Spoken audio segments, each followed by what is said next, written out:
Hi, my name is Dr. Ed Shahdy, and we're here at the Cardiometabolic Risk Summit in Las Vegas. And joining us right now is Dr. Michael Bloch, and Michael's an internist and a lipidologist in Reno, Nevada, and also on the faculty there. Welcome, Mike. Glad to have you with us. My pleasure. Good to be here again.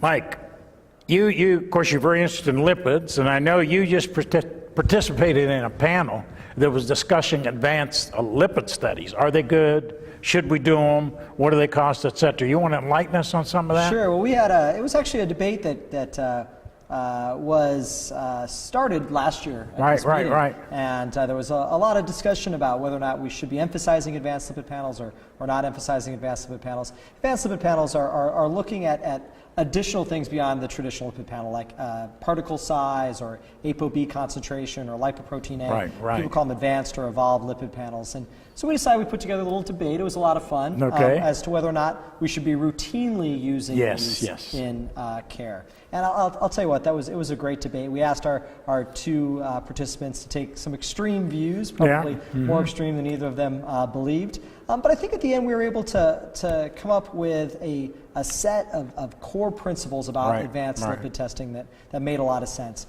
While we don't think it should be a part of routine evaluation for every patient who comes into our office, for specific patients, selective use of advanced lipid panels. For patients who are at intermediate risk, where you're sort of on the fence about whether or not you want to be offering them lipid-lowering therapy, or for the patient where you're having a difficulty determining what their risk is, somebody with a strong family history or a very unusual lipid panel.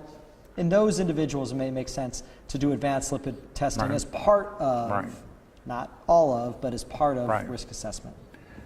I've always felt if, I've got my LDL to goal, but I've got a low HDL and a high triglycerides, I know that they're going to have a lot of small, dense lipid particles, and I don't need to get the test. Fallacious thinking? No, I think that as long as you're aware of that, I think as long as you recognize that the LDL-C is not the answer in that patient population, because we know that many of those patients, as you mentioned, will have a small, dense LDL cholesterol. So I think in that setting, it's worth either making that decision. I know that number is going to be high. I can look at my non-HDL cholesterol, which is the total cholesterol minus the HDL. I can estimate that it's going to be high, and I can go on ahead and make that decision to treat. I think that is absolutely a reasonable approach to take. However, if that patient's reluctant to take therapy, or you're unsure of what that's exactly going to see, or on the borderline, that's when actually measuring those numbers, I think, may be helpful. We actually looked at a case very much like that, and that was sort of what we decided on the panel. And somebody such as that, if they're willing to go ahead and take lipid-lowering therapy based on that recommendation, then you probably don't need the advanced lipid panel.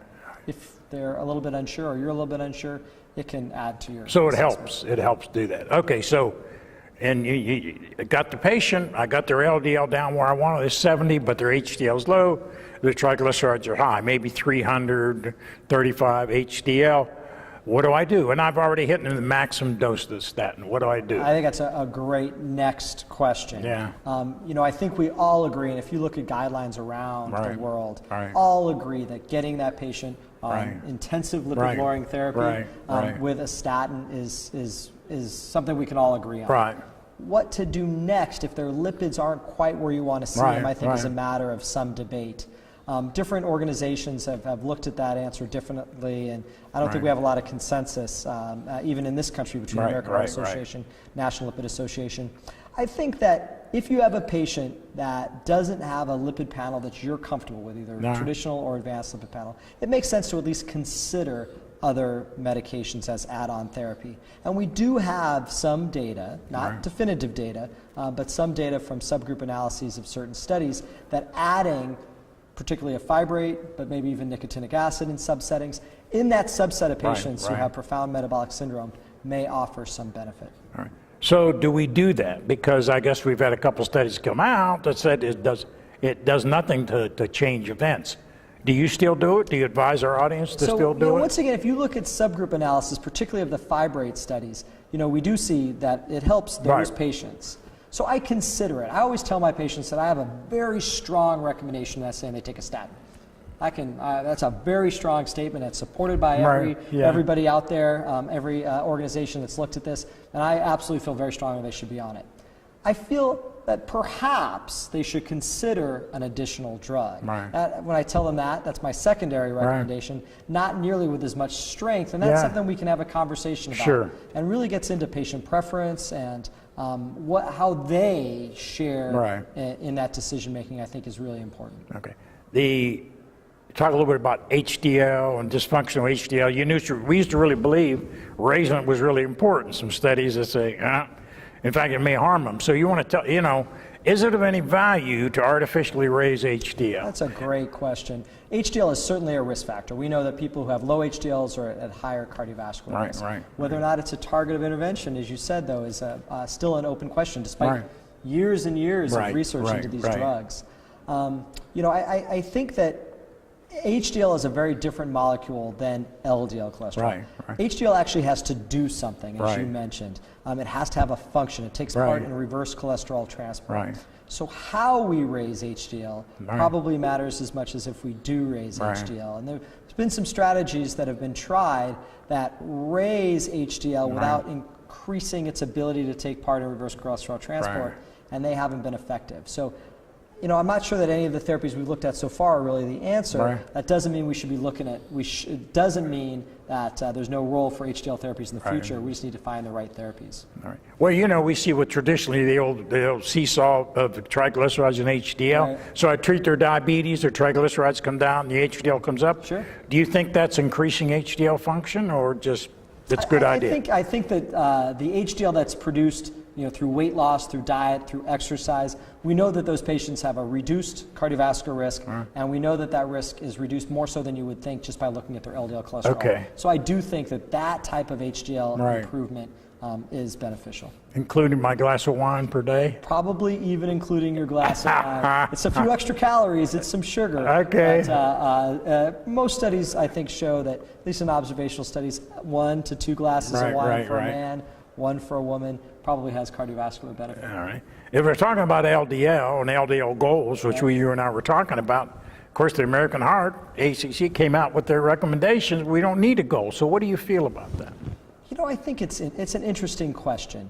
The ACCHA have taken a very evidence-based approach, which they were asked to do. And there really is no hard clinical evidence that there is a goal out there that we need to treat to. Nonetheless, I think a lot of us have a comfort level with treating to a goal. And we've been doing it for about 10 years. That's exactly right. And you want to, I think if we all agree that the atherogenic burden is what drives cardiovascular disease, even though we don't have data to necessarily stand on when I make this statement, I think it makes intuitive sense that driving that load down to some number is reasonable. So, the NLA, the National Lipid Association, which, I'm a member of, has come up with some more, what they've said are more patient-specific guidelines for the management of dyslipidemia. And they've sort of gone back to looking at that goal. Certainly get a patient on a statin, treat them with the appropriate intensity of statin. But then we probably, in my opinion, and the opinion of NLA, it probably makes sense to look at some level, some target. The debate is, what should that target be? Should it be LDL cholesterol? The NLA and the International Atherosclerosis Society actually say perhaps the problem isn't the having a target or not, it's what target. Maybe it shouldn't be LDL cholesterol, maybe it should be non-HDL cholesterol. And that's what I tend to look at in my patients. And non-HDL is there. Why don't you tell us, if people don't know, how you calculate non-HDL? Absolutely. It's a very valuable piece of information that you get for free with your traditional lipid panel. The non-HDL cholesterol is the total cholesterol minus the HDL. So if your total cholesterol is 240, your HDL is 30, your non-HDL is 210. And what's the goal for non-HDL? So once again, it depends on who you look at. But if whatever goal for LDL cholesterol you're used to thinking about, it's 30 points higher. 30 higher. So if you were as a patient that you traditionally be thinking about an LDL below 100, generally we're talking about a non-HDL below 130. And the NLA guidelines, I think, do a nice job of if you want to take a look at them, of saying exactly what target in what patient. But the nice thing about non-HDL is it includes all of the bad particles. Yes. It's not just LDL, but it has VLDL and IDL and lipoprotein A are all in that one number. We'll go back to the original thing. So this non-HDL is so daggone good. Why do we need to have all ApoB, LP little a, etc.? I think that's right. I think we don't need those things routinely. I agree. I think the non-HDL cholesterol and the traditional lipid panel should be our first look at patients. And we should be reserving those advanced lipid panels for when we still have a question about what to do, even with that data. So it's a smaller number. So a selective group of individuals. Excellent. Okay. Great. Wonderful information, Mike. Thanks for being with us. It's always a pleasure to join you. Yes, sir.